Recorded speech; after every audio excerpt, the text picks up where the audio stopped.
Obviously, you did not create yourself, that's for sure.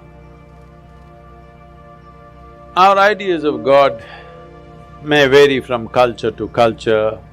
Different people around the world have different ideas about it, different beliefs about it. But why we came to this idea is this: we all crawled out of our mother's wombs and you see a newborn child how he's looking. He's asking, who, what the hell is all this? So much creation. Do you see question marks in his eyes? What? So much. Who did all this? Obviously, first he looks at his mother. Well, the mother delivered you, but she can't deliver the planet. Then you look at your father, well, obviously he can't do all this. Then you looked at every other adult around you, nobody seems to be capable of doing all this. Then being human beings, we say, there is a big human being sitting up there. He does all this. I'm sorry ladies, he's a man.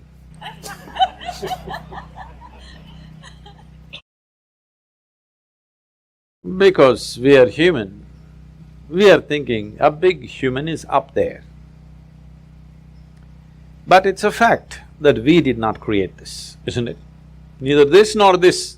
We did not create this, we meddled with it. We meddled with it, we muddled with it, but we did not create it, for sure. So we need an explanation. This is a choice you have. Do you need an explanation or are you willing to explore? If you explore, you will come to one kind of situation within yourself. If you come to agreement with some explanation that somebody gives you, the only choice is either to believe it or disbelieve it. If you believe it, you will become confident. It'll not bring any clarity, it'll bring you confidence. If you disbelieve it, you will be confused. If you're joyfully confused, it's very wonderful. But most people don't know how to handle their confusion joyfully. When they get confused, they make themselves miserable. But the most wonderful thing in human intelligence is to recognize what you do not know as you do not know. Everything that you do not know, you believe. This is a serious problem. We have done terrible things to each other simply because I believe this, you believe that. Continuing to do it even now, isn't it, across the world? Because I believe one thing and you believe something else. Now, if I let you live, my belief will suffer. The best thing is you're dead. Yes because you believe something else is the truth and I believe something else is the truth, now both of us can't live in one place. We can pretend for some time. When it comes to real issues, we can't be in one place. Why is it it's so difficult? If you really have a working intelligence, you must be able to see what I do not know as I do not know, isn't it? Is it not very human and very wonderful to see what I do not know, what's the big deal about it? If you see I do not know is an immense possibility. Only when you see I do not know, the possibility of knowing becomes a reality. If you see I do not know, the longing to know, the seeking to know and the possibility of knowing becomes a living reality. Everything that you do not know, you believe. You have to be only among your kind. If you are with another kind of people, either they should not exist or you should not exist, that's all it'll lead to. So this is something that we have to come to, because human intelligence is at its best when it does not know. If I just think I know, I will become stupid because I have my conclusions about everything. If I see I do not know, intelligence is full on, isn't it? You want to keep your intelligence in a working mode or a off mode? You saving it for another place? No, I want to know because it looks like that. A lot of people are saving it for elsewhere. No, you need it here. If you need it here, please look at this and see. when you see I do not know, you become very conscious, very aware, very alert. Is it true? When you think I know, you do the dumbest and idiotic things, very gross things, yes or no? Yes. If you really see I do not know, you have fight with nobody. You have no fight with anybody, isn't it? I know is always a fight. So in the yogic culture, there is a phenomena. I'm calling this a phenomena because today, this evening, you may not understand what I'm saying, but if you invest some time and energy, you will understand. We identify with our ignorance, never with our knowledge. Because it doesn't matter how much you know, if you read the libraries on the planet, still what you know is the minuscule in this existence, isn't it? Hello? But your ignorance is boundless, yes or no? So, if you're identified with your ignorance, you will be borderless, boundless human being. If you are identified with your knowledge, you will become a constipated human being. Constipated means it happens little by little. This is how life is happening right now. Little by little it is happening. It is not happening in a beautiful way. It is little by little. We have to strive to find one moment of joy somewhere. We have to do so many things to experience one moment of ecstasy. If you want to just live here, drenched with nameless ecstasies going on in every cell in your body, every moment of your life, then you must identify with your ignorance. You must come to terms with your ignorance. If you come to terms with your ignorance and pay enough attention, if you're ignorant, you naturally pay attention, isn't it? If you pay enough attention, you will see with all this scientific knowledge that we have, we still do not know one atom in its entirety. We know how to use them, we know how to break them, we know how to fuse them, we know how to make them explode, but we don't know what the hell it is, even today. Yes or no? So if you pay enough attention, you clearly realize you don't know a thing. Well, he asked that question, this is all I did. When I was just 4.5 years of age, I suddenly realized I don't know a thing. So if somebody gave me a glass of water, I'm just looking at the water because I do not know what is water. Well, I know how to use the water, but I don't know what it is. Even today you don't know what it is. If I find a leaf, I'm staring at it for 4-5 hours. If I sit up in my bed, I'm just staring at the darkness for the entire night. My dear father, being a physician, he started thinking I need psychiatric evaluation. So this boy is simply staring at something all the time. My problem is I look at this, I still don't know this, so I'm not able to shift my attention to anything else. If I look at this, I'm just looking at this because I've still not figured this out. So, if you pay enough attention, this universe opens its doors only to those who pay enough attention. Whichever door has been opened for you in your life has opened because you paid attention to that dimension of life, yes or no? That's the only way it works. Now, if your attention is such, it is not seeking anything, but it's simply attentive. It pays attention to everything. It does not decide an elephant is more important than an ant. It just pays attention to everything because this is the nature of creation. If you look at an ant, have you paid enough attention to an ant ever? I spent a lot of time with them. Believe me, it's one of the finest machines on the planet. Yes or no? If you had a car like this, you could do all the California deserts effortlessly.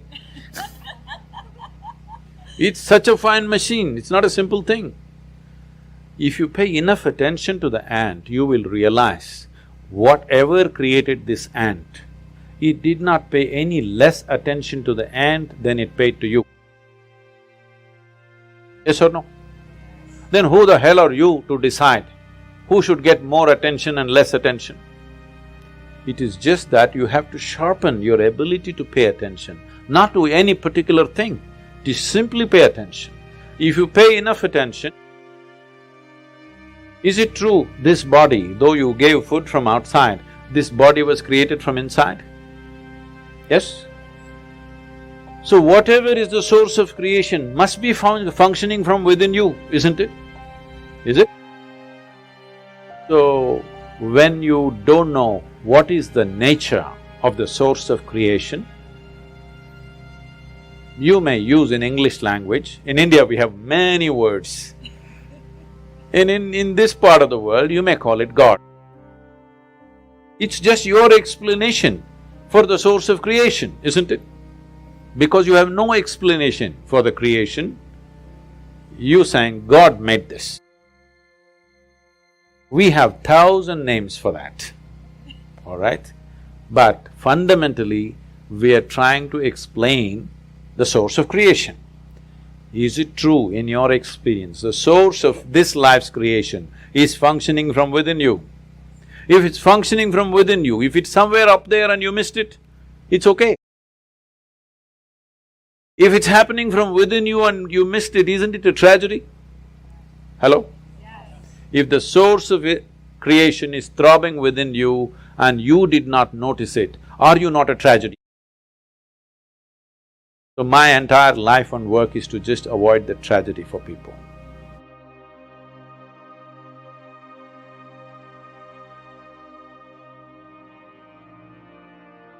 This has been the way of the humanity. When they feel helpless, they bow down. When they feel little powerful, they step on your head. There's nothing new about it in this world. Devotion means just that, to change that. That you do not choose whether situations or people as to how you are. You are the way you are. That your way of being is not any more determined by who is standing in front of you. That's the idea of devotion. Everything else, whatever other values you know, other ways of behavior you know with people, always is determined by who's standing in front of you right now and what kind of situation are you in right now. Devotion means just that. Somebody is there, nobody is there, whoever is there, whatever the situation, you are still the same person.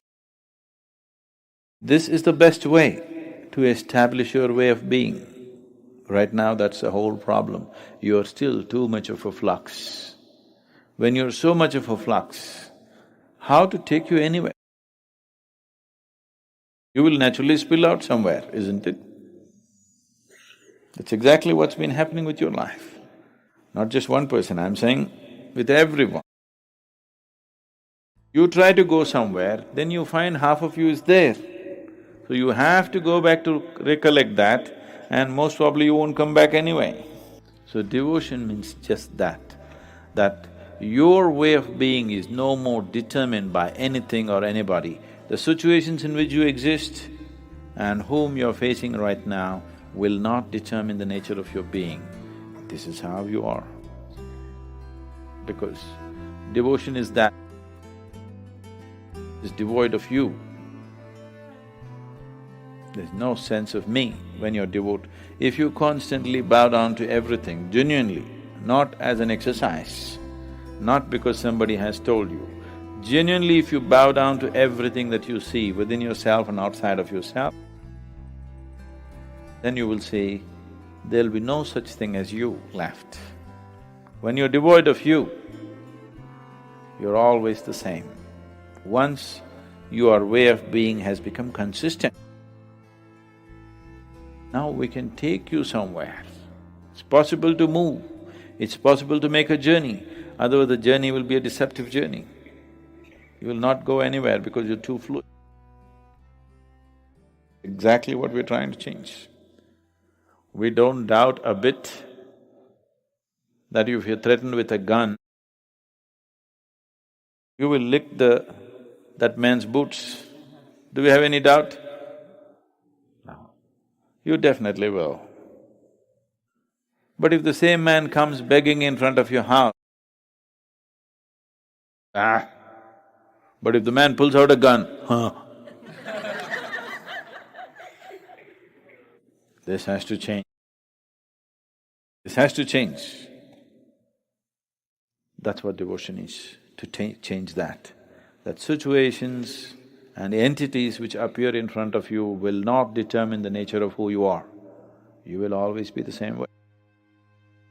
If that firmness, if that solidity is not brought into your life, how can you be taken some?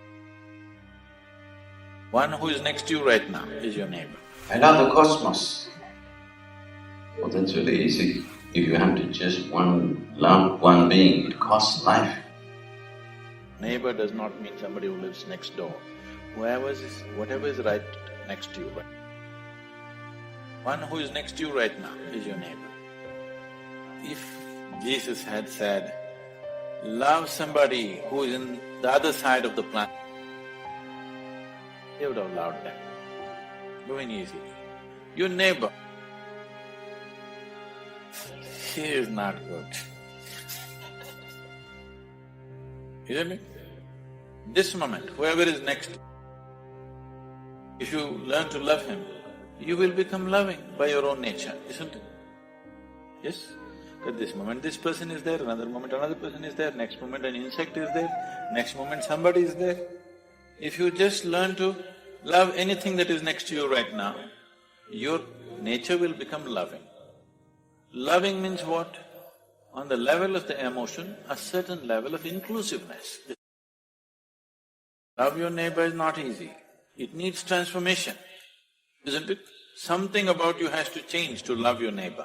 To love God, you don't have to change anything. You can bullshit yourself completely. You can bullshit the whole world and still love God.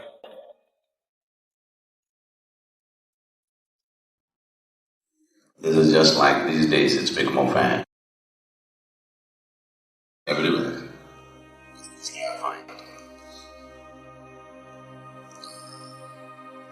New Age spirituality in the West has taken on this.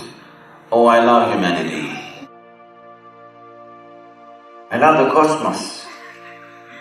Oh, that's really easy. You don't have to love anybody. If you have to love one individual, well, it costs life. If you have to just love one being, it costs life, isn't it? I love the whole cosmos, but I can't stand the person who's sitting next to me right now. That's a different thing. No, this is just bullshit. Too much of it. I love the whole humanity. Where did you see the whole damn humanity? To love them? No, I just love. Yes, that's very easy. Just try to love one person and see what it costs. So much of you have to put it on the ground.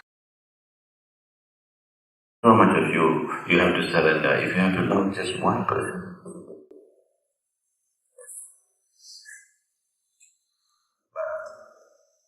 I love the whole humanity. This is easy. Someone said, love thy neighbor. That's very significant, very significant. Oh, let me check who is my neighbor. That's not a woman. What is next to you right now? Whatever is in touch with you right now, just to love it indiscriminately. Very air that you breathe, neighbor. Yes. Is it your neighbor? Water that you drink, neighbor, sitting here, right? Is he your neighbor? The land that you walk on, is he your neighbor? Just to know that, whatever is in touch with you right now. Now, this is something else, it costs life.